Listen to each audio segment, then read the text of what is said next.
अस्सलाम वालेकुम वरहमतुल्लाहि वबरकातुहू। उर्दू बियॉन्ड बॉर्डर्स में आपका एक बार फिर से खैर मकदम है। आज हम रमूज़ अवक़ाफ़ की एक नहायत अहम अलामत के बारे में गुफ्तगू करेंगे और वो है अलामत इस्तिफ़हाम या सवालिया निशान।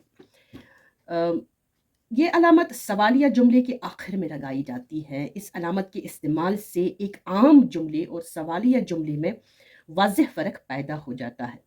जिन जुमलों में कोई सवाल पूछा जा रहा हो, इन जुमलों में ये अलामत इस्तेमाल होती है। इसको इंग्लिश में क्वेश्चन मार्क कहते हैं।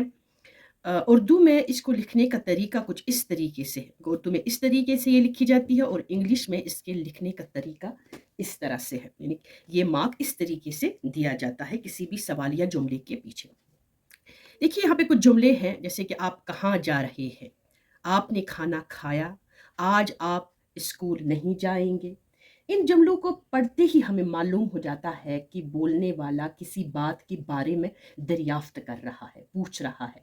ऐसे जुमलों के आखिर में सवालिया निशान इस्तेमाल किया जाता है। जैसे कि यहाँ पे हमने सवालिया निशान डाला, लेकिन अ, कुछ जुमले ऐसे भी होते हैं कि अगर उनके आखिर में सवालिया निशान इस्तेमाल न किया जाए तो इन जुमलों का मफहूम सही तौर पर वाज़िया नहीं होता।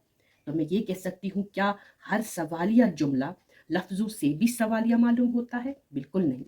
बाज़ औक़ात जुमले के अंदर कोई वाज़ेह सवालिया लफ्ज़ मौजूद नहीं होता, लेकिन बोलने वाले का लहजा, अंदाज़ तकल्लुम और मफ़हूम उस जुमले को सवालिया बना देता है। देखिए यहाँ पे कुछ मैंने जुमले लिखे हैं। आप देखिए महज़ लहजे की अदायगी की वजह से कैसे इसके मफ़ाहीम माने बदल जाते हैं। अगर मैं इस जुमले को लूँ सादा लहजे में इतलाक़ के तौर पर, तुम भी हमारे साथ आओगे। ये एक इतला है जो मैं किसी को दे रही हूँ कि तुम भी हमारे साथ आओगे। लेकिन जब इसी को लहजे की तब्दीली की वजह से मैं एक सवालिया जुमला बनाऊँ तो इसके माने बिल्कुल बदल जाएँगे। तुम भी हमारे साथ आओगे? तुम भी हमारे साथ आओगे? गो ये एक सवालिया बन गया। गो एक इतलाई जुमला किस तरीके से जिसमें इतला दी गई थी, एक सवालिया जुमला बन गया। गो इसके आखिर में अब मुझे सवालिया निशान डालना ज़रूरी है। मखसूस तौर पर फ़िक्शन में इसका भरपूर इस्तेमाल रहा है, क्योंकि जुमले को हम तब तक समझ ही नहीं सकते कि ये जुमला सवालिया है, खबरिया है या इत्तला के तौर पर दिया गया है, जब तक उसके आखिर में सवालिया निशान न डाला गया हो। तो खुद ब खुद कारी या पढ़ने वाला समझ जाता है कि जुमले की अदायगी या जुमले का मफ़हूम किस तौर पे लिया गया है।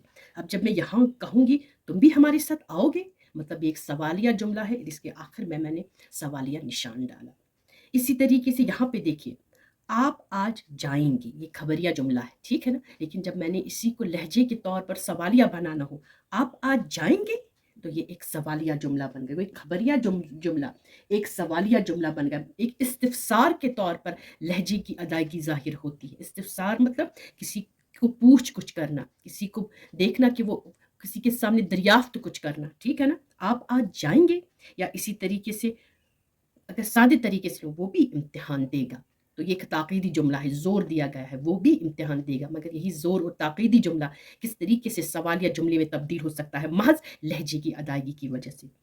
वो भी इम्तिहान देगा, तो एक सवालिया जुमला बन गया। इसी तरीके से तुमने ये काम कर लिया, ठीक है ना? लेकिन अगर सवालिया बनाना हो, तुमने ये काम कर लिया, या इसी तरीके से वो वाक़ई यहाँ रहता है, तो ये सारे जुमले जो खबरिया जुमले हैं, किस तरीके से लहजे की अदायगी की वजह से सवालिया जुमलों में तब्दील होते हैं।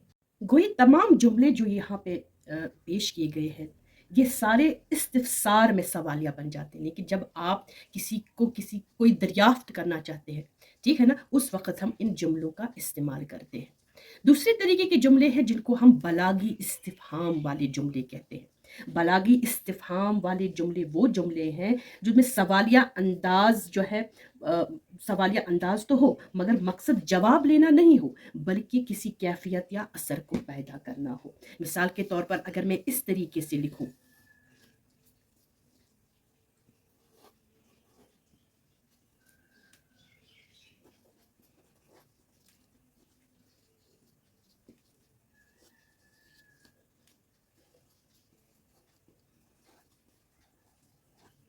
क्या कोई अपनी माँ को भूल सकता है? यानी कि असल में ताक़ीद ज़ोर इस पर है कि बिल्कुल नहीं भूल सकता।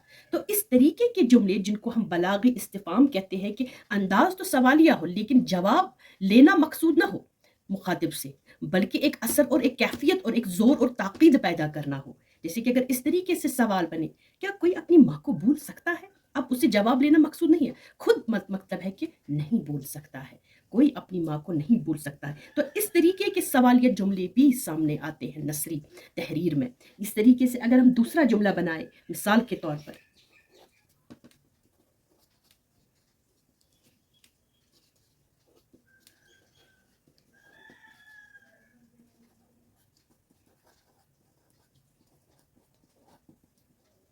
अब इसमें असल में जवाब लेना मकसूद नहीं है, बल्कि एक ज़ोर और एक ताक़ीद और एक असर और कैफ़ियत पैदा करना है। क्या सूरज कभी मग़रिब से तुलू होता है? मतलब खुद इसमें जवाब छुपा है कि तुलू नहीं होता है। तो इस तरीके के जुमलों को, जिसमें आम तौर पर कोई ख़ास कैफ़ियत जैसे ताज्जुब, हैरत, अफ़सोस, ताक़ीद, इनकार, हसरत या इज़हार जज़्बात पैदा करने हो, तो हम इस तरीके के सवालात को सामने लाते हैं, जिनसे हमें मुखातिब से जवाब लेना मकसूद ना हो, बल्कि एक असर और ज़ोर और एक कैफियत पैदा करना मकसूद हो। तो यहाँ पर भी इस तरीके को, इसको हम बलागी इस्तिफ़हाम वाले जुमले, सब इस्तिफ़हाम वाले जुमले, तो इनके आखिर में भी हम सवालिया निशानात का इस्तेमाल करते हैं। तो ये अलामात महज सीधे साधे सवालिया जुमलों में ही इस्तेमाल में नहीं आती, बल्कि उन जुमलों में भी जो बज़ाहिर जो है सवालिया नहीं दिखते हैं, लेकिन लहजे की वजह से सवालिया दिखते हैं, या उन जुमलों में जिनमें जवाब लेना मकसूद न हो, बल्कि एक कैफियत और असर पैदा करना मकसूद हो, उन जुमलों में भी हम सवालिया निशानात का इस्तेमाल करते हैं। तो यहाँ पर हमने देखा कि किस तरीके से अलामत इस्तिफ़ाम या सवालिया निशान का इस्तेमाल जो है नसरी तहरीर में सामने आता है। अगले सबक में हम इसी अलामत इस्तिफ़हाम का इस्तेमाल शायरी में देखेंगे कि शायरों ने किस तरीके से नित नए माने व मफ़ाहीम, असर और कैफियत और मानवियत जो है इसी अलामत इस्तिफ़हाम या अलामत इस्तिफ़हाम वाले उसलूब से पैदा की है। तब तक के लिए दीजिए इजाज़त। अल्लाह निगहबान।